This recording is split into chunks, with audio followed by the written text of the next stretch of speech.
ప్రభుత్వం వచ్చి 2 సంవత్సరాలు దాటిపోయినా ఒక్కటంటే ఒక్క నోటిఫికేషన్ లేదు. ఇప్పుడు దాకా 3 సంవత్సరాల కాలంలో మేమందరం కూడా ఎదురు చేసినాం. ఇది మా ప్రభుత్వం అనుకున్నాం, కానీ మమ్మల్నే కూల్చే ప్రయత్నం అనుకోలేదు. ఇవాళ ప్రభుత్వం కూడా ఎన్నికల మేనిఫెస్టోలో 2 లక్షల ఉద్యోగాలు, మెగా డిఎస్సి, అదేవిధంగా జాబ్ క్యాలెండర్ రిలీజ్ చేస్తామని ఆ రోజు ఎన్నికల మేనిఫెస్టోలో ప్రగల్భాలు పలికిన గుత్తిళ్ల శ్రీధర్బాబు గారు, రేవంత్ రెడ్డి గారు ఎక్కడికి పోయిర్రు? ఇలా నిరుద్యోగులందరూ కూడా ఖాళీ చేతులతో, ఖాళీ కడుపులతో అశోక్ నగర్లో, దిల్సుఖ్ నగర్లో నోటిఫికేషన్ కోసం వెయిట్ చేస్తుంటే మా మీదనే మీరు బురద చల్లే ప్రయత్నాలు చేస్తున్నారు. 70,000 ఉద్యోగాలు ఇచ్చినాం, ప్రపంచంలో ఎవరు ఇవ్వలేదని చెప్పేసి అబద్ధాలు ఆడే ప్రయత్నం చేస్తున్నారు. మీరు కనుక 70,000 ఉద్యోగాలు ఇచ్చి ఉంటే మేమందరం కూడా అశోక్ నగర్కో, దిల్సుఖ్ నగర్కో వేదిక పెడతాం, మీరు వచ్చి మాట్లాడండి. కానీ ఇలా అబద్ధాలు చెప్పి కాలం గడిపే ప్రయత్నం చేస్తున్నారు. మేమందరం కూడా ఇవాళ కాంగ్రెస్ పార్టీ రావాలని, కాంగ్రెస్ పార్టీ గెలుపులో నిరుద్యోగులు కీలక పాత్ర పోషించి మేమందరం మీకు అందాలను వెక్కిస్తే ఇవాళ మమ్మల్ని తొక్కే ప్రయత్నం చేస్తున్నారు.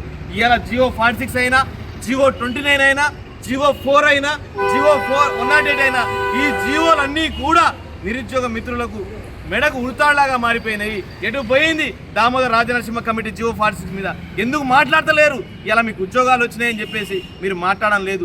ఈ నిరుద్యోగ మిత్రులందరూ కూడా వాళ్ళ తల్లిదండ్రులకు మొబిలైజ్ చేసి, తాతకు, పిన్నికి, బాబాయికి అందరికి ఫోన్ చేసి కాంగ్రెస్ ప్రభుత్వం వస్తే 2 లక్షల ఉద్యోగాలు వస్తాయని, మా భరోసా, మా బతుకులు బాగుపడతాయని చెప్పేసి ఓట్లు వేయించినాం. ఇలా మీరు అందాలను వెక్కిన తర్వాత ఒక్క నోటిఫికేషన్ కూడా ఇవ్వని పరిస్థితి పోగా ఇలా అందరూ కూడా మమ్మల్ని రెచ్చగొట్టే మాటలు మాట్లాడుతున్నారు. ఎక్కడికి పోయినా బల్మూరు వెంకట్, ఆ రోజు మీరు మాట్లాడేది కదా, బల్మూరు వెంకట్ కానీ, కోదండ రామ్ సార్ కానీ, సిక్కులేని ఆకునూరి మురళి కానీ మాకు జాబ్ క్యాలెండర్ సంబంధం లేదంటావా? నువ్వు ఆ రోజు ఏం మాట్లాడినావు? మేము అధికారంలో రాగానే జాబ్ క్యాలెండర్ రిలీజ్ చేస్తామని చెప్పేసి ఆ రోజు అచ్చంపేట సభలో ఉన్నప్పుడు నాతో మాట్లాడిన మురళి గారు మీరు ఇవాళ ఏం మాట్లాడుతున్నారు? నాకు జాబ్ క్యాలెండర్ సంబంధం లేదంట. అన్నం తింటుర్రా, గడ్డి తింటుర్రా? ఇంతమంది నిరుద్యోగులు ఆకలితో అనుమతిస్తుంటే కనీసం మీరు ఇలా ఒక నోటిఫికేషన్ ఇవ్వని పరిస్థితి. ఇలా అందరూ కూడా మా జీవితాల గురించి ఎవరు మాట్లాడే ప్రయత్నం చేయట్లేరు.